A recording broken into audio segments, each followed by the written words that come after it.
ఏమిటి నన్ను పిలిచి అక్కడ చూస్తున్నారేమిటి? ఏం లేదు, ఆడుకోవడం వెళ్దారా? ఇప్పుడా? ఆడుకోవడానికి టైం అంటూ ఉంటుంది. వెళ్దాం.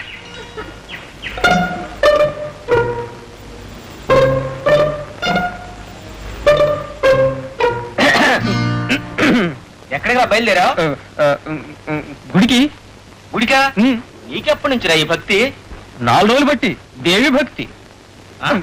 దేవి భక్త? కబడ్డీ కబడ్డీ కబడ్డీ కబడ్డీ కబడ్డీ కబడ్డీ కబడ్డీ కబడ్డీ కబడ్డీ కబడ్డీ. నువ్వు ఆయన పట్టుకున్నావు? నేను పట్టుకుంటే నీకెందుకు ఒళ్ళుమంట? నువ్వు ఆయన పట్టుకోకూడదు అంతే. కబడ్డీ కబడ్డీ కబడ్డీ కబడ్డీ కబడ్డీ